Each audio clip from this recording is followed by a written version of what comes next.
بسم اللہ الرحمن الرحیم الحمد للہ رب العالمین والصلاة والسلام علی اشرف المرسلین نبینا و سیدنا محمد وعلی آلہ و اصحابہ اجمعین۔ ناظرین السلام علیکم۔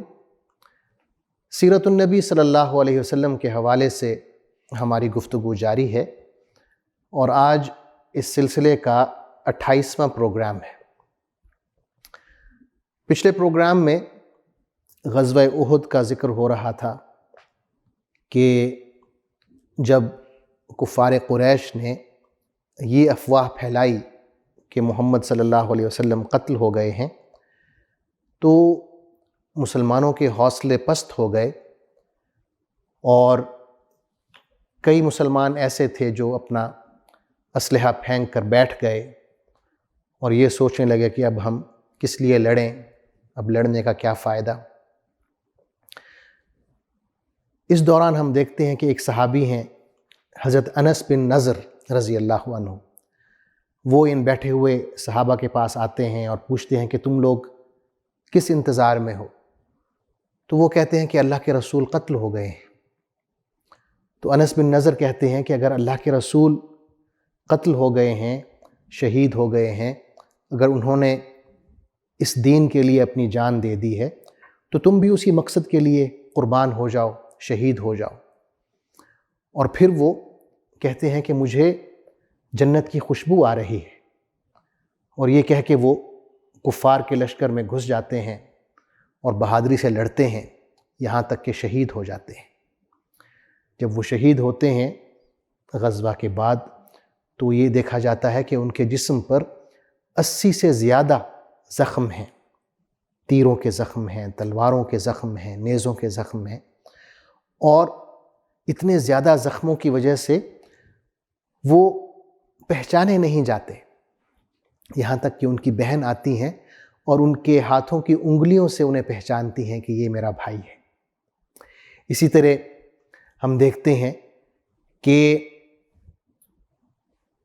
ایک مشرک ہے عتبہ بن ابی وقاص، یہ حضرت سعد بن ابی وقاص کا سگا بھائی ہے، لیکن سعد بن ابی وقاص کو اللہ نے صحابی بنایا ہے اور ان کا جو بھائی ہے وہ مشرکوں کی طرف سے لڑ رہا ہے،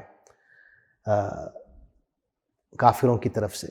تو یہ آتا ہے اور حضور صلی اللہ علیہ وسلم کو ایک زور سے پتھر مارتا ہے جو آپ کے چہرے مبارک پر لگتا ہے، اور آپ کے دائیں طرف کے 2 دانت ٹوٹ جاتے ہیں اور خون بہنے لگتا ہے۔ ایک اور مشرک ہے عبداللہ بن شہاب زہری، یہ حضور صلی اللہ علیہ وسلم کو ماتھے پر ضرب لگاتا ہے اور اس سے آپ صلی اللہ علیہ وسلم کے ماتھے سے خون بہنے لگتا ہے۔ ایک اور مشرک ہے عبداللہ بن قمعہ، یہ آتا ہے اور آپ صلی اللہ علیہ وسلم کو کندھے پر تلوار سے ضرب لگاتا ہے۔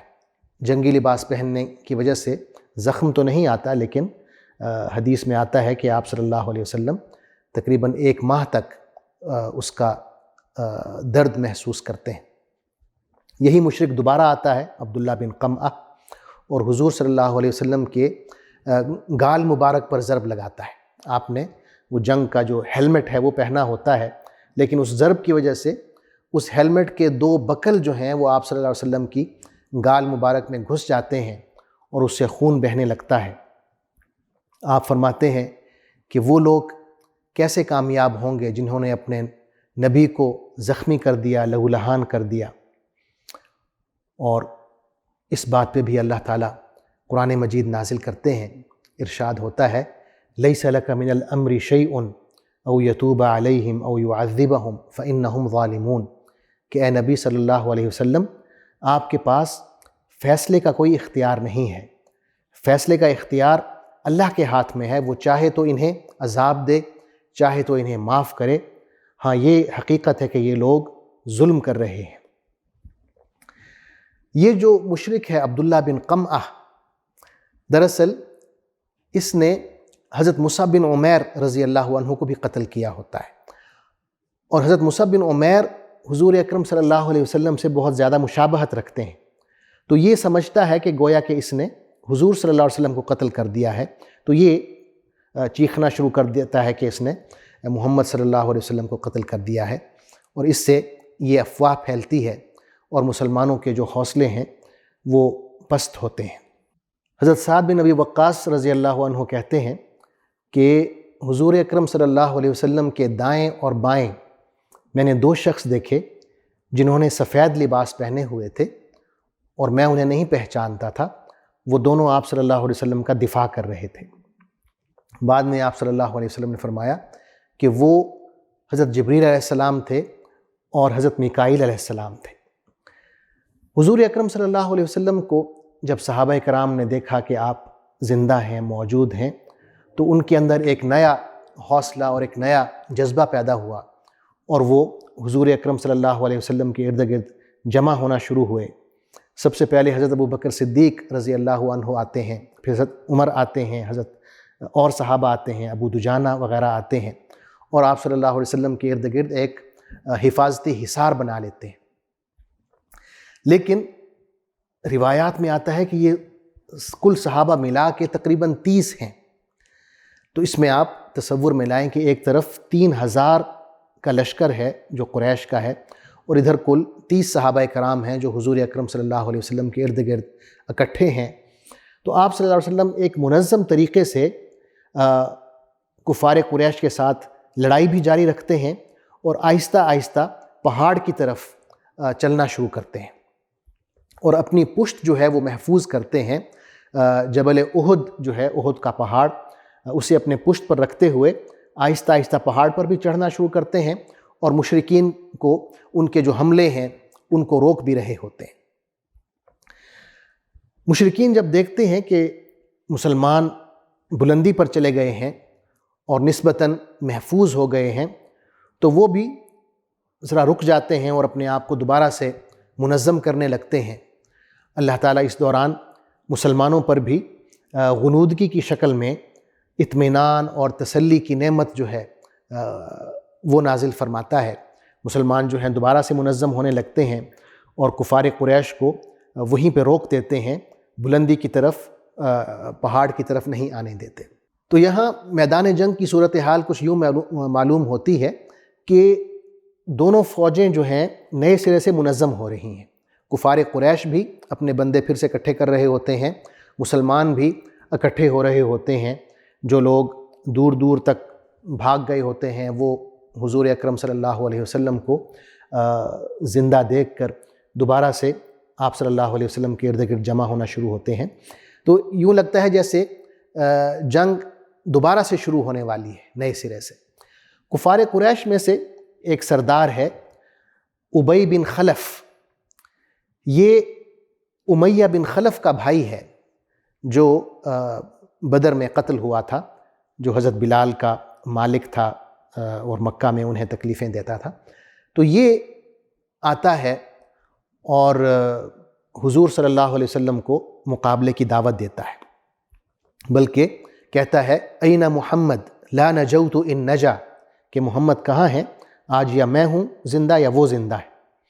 تو صحابہ کرام اسے روکنے کی کوشش کرتے ہیں، تو حضور صلی اللہ علیہ وسلم صحابہ کرام سے کہتے ہیں کہ اسے آنے دو، اور آپ صلی اللہ علیہ وسلم کسی صحابی سے ایک نیزہ لیتے ہیں اور مقابلے میں آپ ہلکا سا نیزہ اس کی گردن میں چبھوتے ہیں، ایک خراش سی آتی ہے، تو وہ گھوڑے سے گرتا ہے اور کئی قلع بازیاں کھاتا ہوا دور تک جا گرتا ہے اور شور مچا دیتا ہے کہ مجھے محمد نے قتل کر دیا، مجھے محمد نے قتل کر دیا۔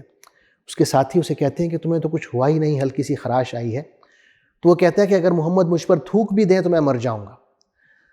دراصل ہوتا یہ ہے کہ جب یہ مکہ میں تھا اور حضور صلی اللہ علیہ وسلم بھی مکہ میں تھے، تو یہ اکثر آپ صلی اللہ علیہ وسلم سے کہتا تھا کہ میں آپ کو قتل کر دوں گا۔ حضور صلی اللہ علیہ وسلم فرماتے تھے کہ انشاءاللہ میں تمہیں قتل کروں گا۔ تو یہ بات اس کے دل میں تھی، اور جب آپ صلی اللہ علیہ وسلم نے اسے یہ ہلکا سا زخم دیا تو اسے یقین ہو گیا کہ وہ مارا جائے گا، اور وہ اتنا شور مچاتا تھا، اتنا کراہتا تھا، وہ کہتا تھا کہ اگر تم لوگوں کو پتہ ہو کہ میں کتنی تکلیف میں ہوں تو تم میری بات کا یقین کر لو گے کہ اس تکلیف سے ایک پورا لشکر ہلاک ہو سکتا ہے۔ اور وہ اسی تکلیف میں مبتلا رہتا ہے، اور جب مکی لشکر جو ہے واپس مکہ کی طرف جاتا ہے تو راستے میں کہیں وہ مر جاتا ہے۔ اس کے بعد ابو سفیان اور خالد بن ولید ایک آخری حملہ کرتے ہیں، لیکن حضرت عمر رضی اللہ عنہ مہاجرین کی ایک جماعت سے اس حملے کو پسپا کرتے ہیں اور کفار قریش کو پہاڑ کے اوپر نہیں چڑھنے دیتے بلکہ نیچے ہی دھکیل کر رکھتے ہیں۔ اس کے بعد وہ دوبارہ حملہ نہیں کرتے بلکہ میدان جنگ میں ہی جو مسلمانوں کی لاشیں ہیں پڑی ہوئی ان کی بے حرمتی کرنے لگ جاتے ہیں۔ ابو سفیان کی بیوی ہند بنت عتبہ حضرت حمزہ رضی اللہ عنہ کی لاش کی بے حرمتی کرتی ہے، اسی طرح اور کئی صحابہ کی لاشوں کی بے حرمتی کی جاتی ہے۔ اس کے بعد ابو سفیان آتا ہے اور اونچی آواز سے پوچھتا ہے مسلمانوں سے کہ کیا تم میں محمد موجود ہیں؟ حضور صلی اللہ علیہ وسلم اشارہ کرتے ہیں کہ تم لوگ خاموش رہو، جواب کوئی نہ دے۔ پھر وہ پوچھتا ہے کہ کیا تم میں ابو بکر موجود ہیں؟ لوگ خاموش رہتے ہیں۔ پھر وہ پوچھتا ہے کہ کیا تم میں عمر بن خطاب موجود ہیں؟ تب بھی صحابہ خاموش رہتے ہیں۔ تو وہ خوش ہو کے اپنے ساتھیوں سے کہتا ہے کہ بھئی ان تینوں کا کام تو ہم نے تمام کر دیا۔ یہ سن کر حضرت عمر رضی اللہ عنہ مزید صبر نہیں کر پاتے اور کہتے ہیں کہ اے اللہ کے دشمن، یہ تینوں جن کا تم نے نام لیا ہے یہاں پر موجود ہیں، ہم یہاں بیٹھے ہوئے ہیں، محمد صلی اللہ علیہ وسلم بھی زندہ ہیں، ابو بکر بھی زندہ ہیں، اور میں عمر ہوں تم سے مخاطب۔ تو ابو سفیان یہ سن کے زور سے نعرہ لگاتے ہیں، اعلو حبل، کہ حبل جو ان کا بت ہے ان کے بارے میں نعرہ لگاتے ہیں کہ حبل کی شان بلند ہو۔ حضور صلی اللہ علیہ وسلم کہتے ہیں صحابہ کرام سے کہ آپ جواب دیں اس نعرے کا۔ تو صحابہ پوچھتے ہیں کہ یا رسول اللہ ہم کیا جواب دیں؟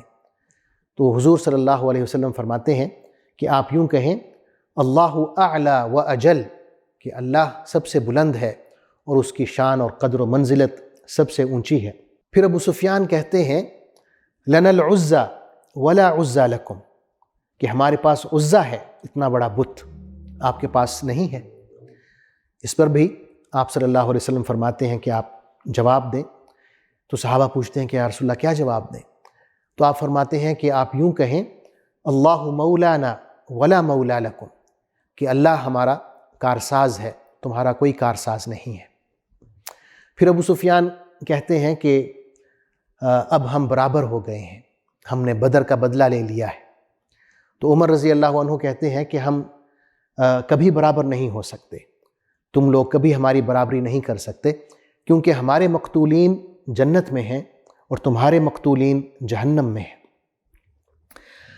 آخر میں ابو سفیان یہ کہتے ہیں کہ اگلے سال ہماری جنگ ہوگی بدر کے مقام پہ۔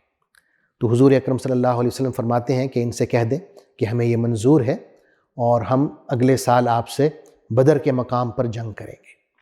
یہ کہہ کے ابو سفیان اپنا لشکر لے کے میدان جنگ سے روانہ ہو جاتا ہے، وہاں سے چلا جاتا ہے۔ کیا وہ واقعی مدینہ سے چلے جاتے ہیں یا ان کی نیت کچھ اور ہے، یہ انشاءاللہ میں اگلے پروگرام میں عرض کروں گا۔